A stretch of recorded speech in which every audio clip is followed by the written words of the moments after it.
Pahirapan man ay pilit na bumabangon ang mga negosyo sa Tacloban mula sa pinsala ng superbagyong Yolanda.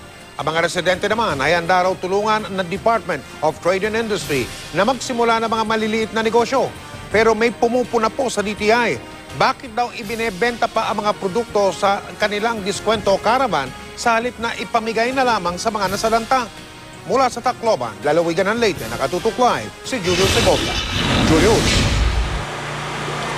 Mike, nandito tayo ngayon sa isang restaurant dito pa rin sa Tacloban City na hindi pa rin nakaligtas sa hagupit ng Bagyong Yolanda. 2 linggo na ang nakakaraan. Kung inyo nga makikita yung malaking signage dito sa harapan sa entrada nitong restaurant bumagsak. Ngayon kung papasukin natin, Mike, itong mismong restaurant, yung salamin niya dito nabasag dahil daw sa lakas ng impact nung pagragasa ng tubig nung panahon nga na nalasa ang Bagyong Yolanda. At yung tubig daw nung panahon yun ay umabot hanggang ceiling, kaya naman lahat ng kanilang mga kagamitan nasira. Pero sa kabila nito, Mike, tuloy pa rin ang operasyon ng naturang restaurant. Gayunman, marami pa rin mga establishmento ang sarado sa lungsod. Kaya naman problemado pa rin ang mga empleyado na walang trabaho. Hindi pa malinaw kung kailan muli magbubukas ang malalaking establishmento sa Tacloban City, Leyte. Bukod kasi sa pinsalang dulot ng Bagyong Yolanda, na biktima rin ng nakawan ng ilang negosyo. Kaya ang working student na si Leslie na isang service crew sa isang fast food chain, problemado.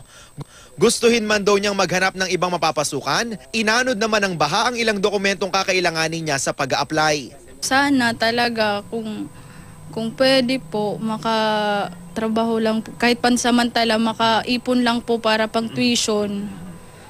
O di kaya kung magbukas man, sana ma-reassign kami rito ulit. Sa restaurant na ito, 7 sa kabuuang 30 empleyado pa lang daw ang nagbalik trabaho, kaya tumutulong na ang mga anak ng may-ari ng kainan.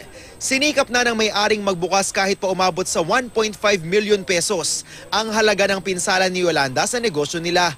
Buti na lang daw at may nagpahiram sa kanila ng generator. Kailangan talaga magbukas ako dahil nakikita ko ang tao walang makain.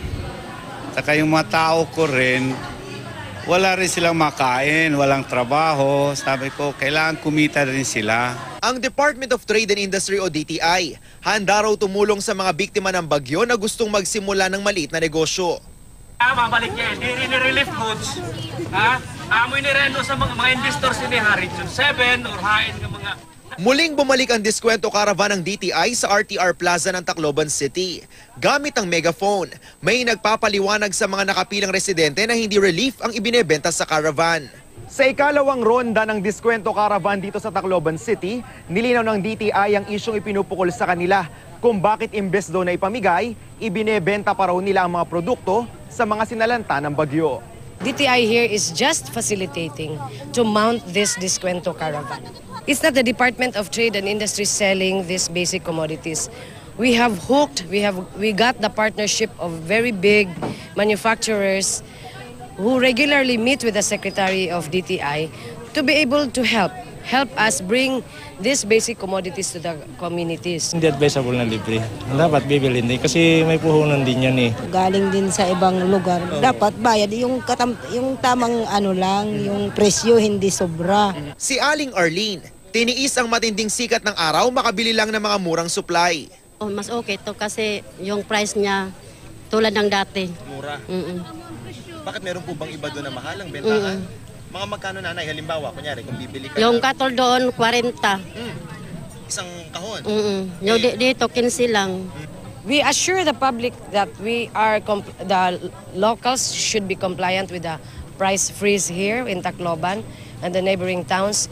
Bukod sa basic goods, nagbenta na rin sila ng ilang materyales sa paggawa ng bahay gaya ng yero. May bumbilya ring pwedeng ikabit sa baterya ng sasakyan para umilaw. 50% mas mura raw ito kumpara sa mga nabibili sa ordinary hardware. Mike, umaasa ang mga residente dito sa lungsod na madaragdagan pa ang bilang ng mga establishmento magbubukas sa mga susunod na araw. Dito naman sa restaurant kung saan tayo naroon, bukas mula alas 9 ng umaga hanggang alas 9 ngayong gabi. Yan munang latest mula pa rin sa Tacloban. Balik sa'yo, Mike. Naririnig namin, Julius, na may generator dyan sa restaurant na yan, kaya may ilaw. Di ba, Julius? Yes, actually Mike, yan nga yung nagpapatakbo kaya may power supply dito sa restaurant na ito dahil sa generator na ipinahiram lang daw sa may-ari kaya maswerte siya, Mike. At kung may generator, ibig sabihin may krudo, Julius. Ganun ba yun?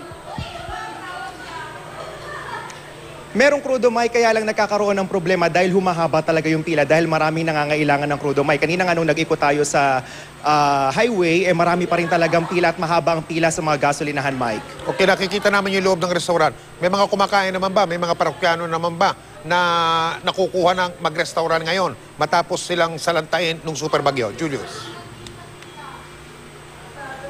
Actually, Mike, maraming mga customers kasi maraming nga rin dito mga foreigners, pati na yung mga kawani rin ng gobyerno, Mike, na tumutulong para sa rehab efforts nga ng pamahalaan, sila yung mga customers. Pero kung yung mga evacuees ang ating tinutukoy, talagang umaasa lang sila, Mike, sa relief goods mula nga sa gobyerno. Maraming salamat, Julius Segovia.